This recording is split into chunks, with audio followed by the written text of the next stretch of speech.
Good day. Welcome to another episode of Throwing It Back with Sean Farrell. I'm Sean Farrell. God is great all the time. All the time, God is great. Let's not waste no time. So, Alex English, one of the best hoopers of the NBA has ever seen, rarely gets brought up as one of the best players and best scorers to play in the NBA. Alex English never drew attention to himself, which is probably why he never got recognized, and his game wasn't hashy like other players. So that's probably why he didn't get the attention. But Alex English is not even brought up when you talk about great scorers or great players of the NBA. So Alex English went to Dreher High School in South Carolina. He played in 78 games all throughout his high school years and averaged 31 points as a junior. Of course, every college was trying to recruit him, but he chose to stay at home at South Carolina and go to South Carolina, where future NBA players Brian Winters and Mike Dunleavy also were playing. So as a freshman, he averaged 14.5 points, 10.6 rebounds, and 2 blocks per game. And so as a sophomore, the South Carolina went 22-4. Okay. And they went 22-4, but they lost to Furman in the NCAA tournament. Okay. They lost to a school called Furman in round 1. But his numbers went up as a sophomore. He averaged 18.3 points, 8.8 rebounds, 2.5 blocks per game. And as a junior,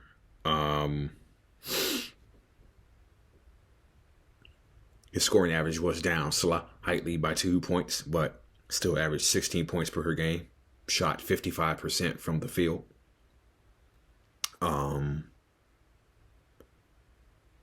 And for the NCAA tournament,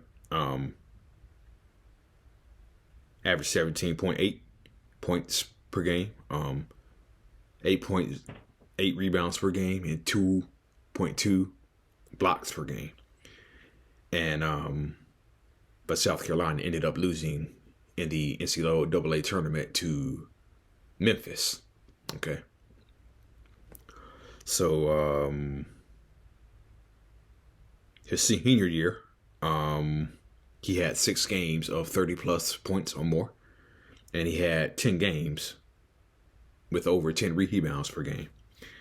And he averaged his senior year 22.6, 10.3 rebounds per game, and 1.7 blocks per game. Okay. And so in 1976, he went 23rd to the Milwaukee Bucks. And he was stuck behind Bobby Dandridge, Junior Bridgman, and his college teammate, who he was now teammates with in the pros, Brian Winters. Okay. So his rookie season in 1977, he played in only 60 games and averaged 11 minutes per game. And he had 10 games in double figures. Okay. And so for his rookie season, he was 5.2 points, per game and almost 3 rebounds per game. And so he saw extended minutes in 1978, averaging about 19 minutes per game. He had 47 games with double figures and 4 double doubles. For the season, he averaged 9.5 points and nearly 5 rebounds per game. That's the year that the Bucks also added Marcus Johnson and Ernie Grunfeld. Okay, they went 44-38, but lost to the Suns 2-0 in the first round. So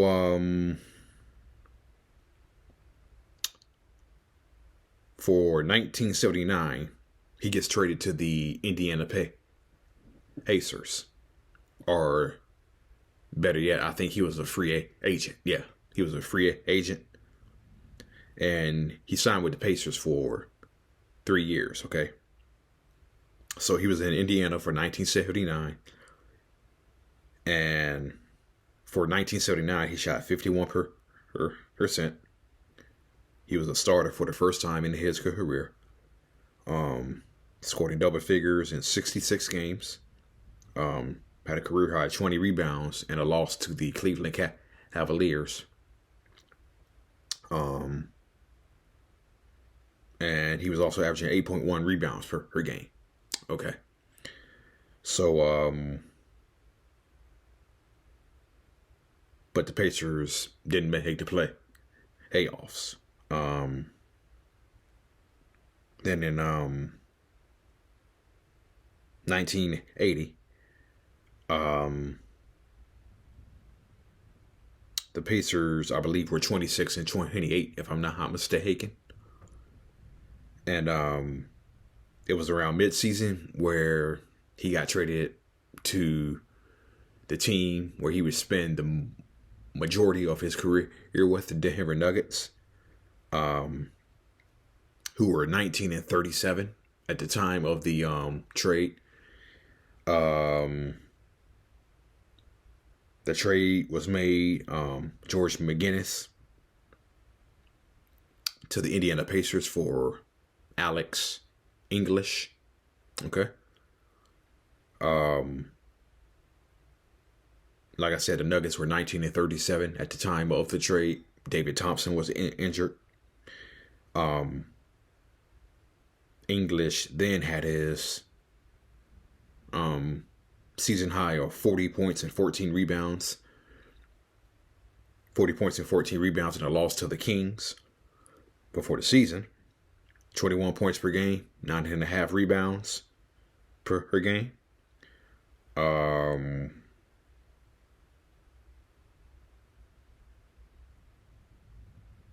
Yeah, so for 1981,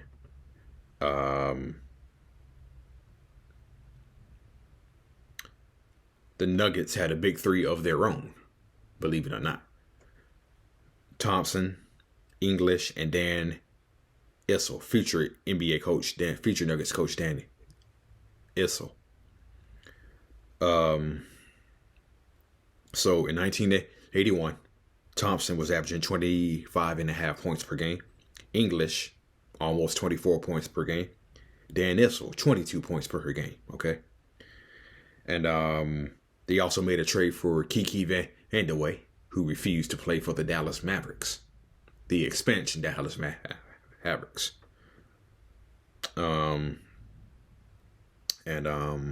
They also made a midseason change at head coach when Donnie Walsh was dismissed for Doug Moe, and that was the change that the Denver Nuggets needed. I don't think they didn't make the playoffs that year, but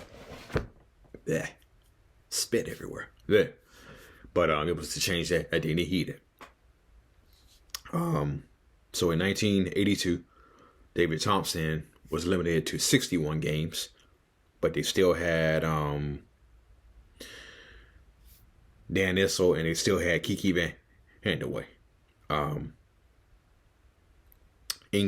English 25.5 points per game, 5.3 assists per game. He had 80 games in double figures, had a season high of 16 assists. But in addition to that, he also had 29 points to go along with his 16 assists in a win over the Bulls. He shot 51% from the field. Nuggets went 46 and 36. Made the playoffs. He was a NBA All-Star for the first time. And he will go on to become an 8-time NBA All-Star, Alex English. The Nuggets were the best offensive team, averaging 126.5 points per game. But at the same time, they were giving up the same amount of points defensively. So they were bad defensively, which would kind of be a theme all throughout the 80s. Nonetheless,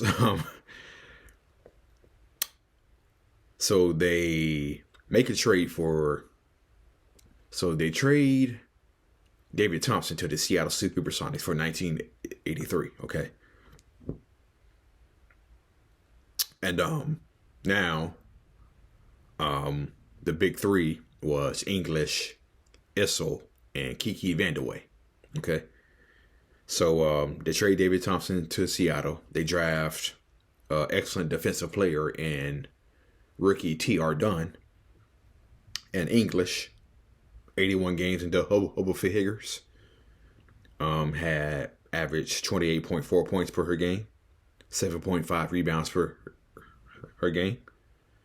And in the playoffs, he averaged 26 points per game and 6.3 rebounds per game against the Spurs in the playoffs. Spurs won. And 1984, nothing new. 26.4 points, 5.7 rebounds per game, 81 games in double figures. Also contributed 5 assists per game. And he then had his career high of 47 points in a 186-184 triple overtime win over the Detroit Pistons, which is remarkable because the altitude in Denver is just unbearable. But nonetheless, he had 447 points. Highest scoring game in NBA history. And for the NBA playoffs, he upped it to 29 points per game. Up to 29 points per game in the NBA playoffs. 1985, a change was made. Before the season, they traded Kiki Vandeweghe to the Trailblazers for Wayne Cooper, Calvin Nat, and Lafayette Fat Lever. 1985 would be the best season for the Denver Nuggets as a team. Okay. English, 28 points per game. Got by the Spurs and the Jazz in the first 2 rounds. Made it to the conference finals against the Lakers, where they blew out the Lakers on their home court in a game 2 win. Alex English had hurt his thumb. Alex English hurt his thumb.